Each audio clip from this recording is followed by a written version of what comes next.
On va d'abord s'intéresser à l'importation des bibliothèques.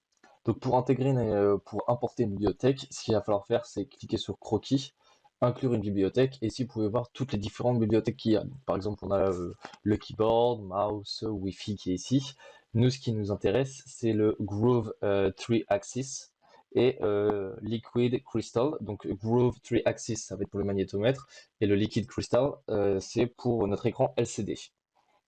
Donc, pour inclure une bibliothèque, il va falloir faire le hashtag include et ensuite mettre la bibliothèque recherchée. Sachant que ça, quand vous cliquez sur votre bibliothèque, ça va se faire automatiquement. Vous n'êtes pas obligé de l'écrire, ça se mettra automatiquement. Ici, donc, la Arduino.h, c'est tout simplement la bibliothèque d'Arduino pour contrôler l'Arduino, pour pouvoir interagir avec l'Arduino.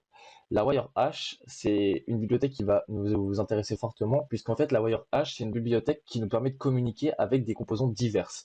Donc, c'est pouvoir avoir une communication entre l'Arduino et nos différents composants. Le but de la WireH, c'est de pouvoir justement communiquer avec le SDA et SCL, qui sont sur le magnétomètre et qui sont aussi sur le Liquid Crystal, donc sur le LCD. Le SDA, ça va correspondre aux données. Donc, ça va être un échange de données. Et le SCL, ça va être l'horloge. C'est ce qui va donner le signal. Comme on a pu le voir en binaire, en analogique, en numérique analogique, c'est ce qui va nous permettre d'avoir un signal donc soit haut ou soit bas. Ici, la BM150H, c'est la bibliothèque qui correspond à notre magnétomètre. Et enfin, la Liquid Crystal, c'est tout simplement celle qui correspond à notre LCD. Ici, on remet notre bibliothèque pour dire qu'on va s'en servir, ce qu'on va chercher, c'est les valeurs de notre BM M150, donc de notre magnétomètre.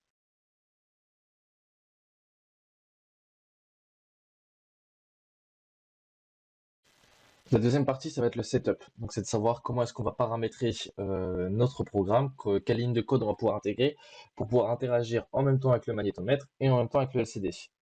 Donc pour commencer, on va retrouver tout ce qu'on avait vu dans la première vidéo, c'est-à-dire tout ce qui concerne notre LCD. Donc l'initialisation, la définition de la taille, la position du curseur et la lumière arrière. Donc ça, on a tout vu ça dans la première vidéo. Ensuite, ce qu'il va falloir faire, c'est initialiser notre magnétomètre. Donc on va utiliser pour ça la fonction serial.begin 9600 qui est propre à notre magnétomètre. Dans un second temps, dans notre setup, ce qu'on va vouloir faire, c'est déjà savoir si on détecte notre magnétomètre ou pas. Donc pour ça, on va utiliser une boucle if.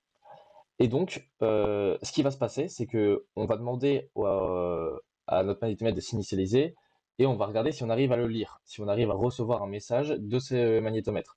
Si on n'arrive pas à l'avoir, et ben notre écran nous affichera chip ID cannot read. Par contre, si on arrive à détecter, si on a un signal, ce sera initialize done. Ça va nous permettre de savoir si notre magnétomètre est en bon état de fonctionnement ou pas. Si jamais ça marche pas, c'est qu'il y a sûrement un problème de branchement ou que l'alimentation ne doit pas être bonne ou qu'il y a un problème dans votre initialisation, dans votre première partie du setup. Enfin, on va utiliser la fonction LCD clear qui va nous permettre en fait tout simplement d'effacer ce qu'il y a sur l'écran.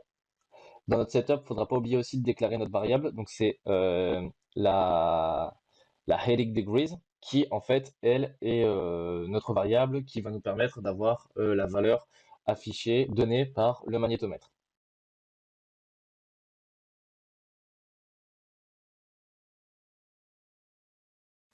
La dernière partie, ça va être le void loop, donc la boucle, ce qu'on va demander au programme de faire, ce qu'on va demander à l'Arduino de faire en termes d'interaction avec notre magnétomètre. Donc, ce qu'on va d'abord faire, c'est changer notre variable. Donc, on va le passer en float, c'est-à-dire qu'en fait, notre variable va changer d'état, ça va devenir un nombre. Donc, on va la nommer read headings avec un H majuscule.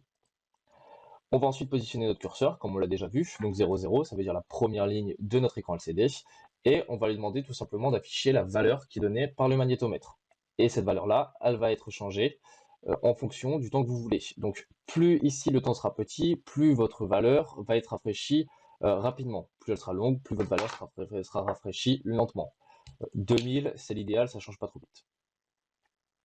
Ensuite, dans toute cette partie, dans ce loop, il va aussi falloir qu'on intègre des nouvelles fonctions parce qu'on ne peut pas tout simplement lire la valeur comme ça. Il va falloir qu'on vienne rajouter tout ce bloc. Ce bloc, en fait, ce qu'il nous permet de faire, c'est déjà, il va déterminer les valeurs x et y, donc nos deux coordonnées, et ça va permettre d'associer ces deux valeurs pour nous donner un cap. Donc, par rapport à ces deux valeurs, par rapport à une valeur x et par rapport à une valeur y, ça va nous donner un cap sur un cercle de 360 degrés. C'est pour ça que vous pourrez voir qu'on utilise le nombre pi ou 180. On va utiliser le read mag data, donc ça veut dire qu'on va lire la donnée, on va lire la valeur de x, on va lire la valeur de y, et ces deux valeurs-là, on va les rentrer ensemble. Donc, ce sera heading. Heading, ce sera égal à x et à y, l'association des deux. Enfin, on va venir apporter une correction, donc puisque le magnétomètre est impacté par plusieurs facteurs et qui ne peut pas donner forcément une donnée exacte ou très précise, ce qu'on va utiliser, donc c'est deux boucles if. Et donc on peut voir que si jamais le cap est inférieur à 0, et bien tout simplement le cap il sera égal à 2 fois le cap fois pi. Si jamais il est supérieur à 2, ce sera moins 2 fois le cap fois pi. Et ensuite, on a juste à retrouver le résultat, et le résultat, ce sera le résultat de notre boucle if juste avant, fois 180 divisé par pi. Et enfin, le return result, c'est tout simplement pour donner notre valeur, pour dire voilà, toutes les opérations ont été faites, maintenant on peut donner la valeur finale.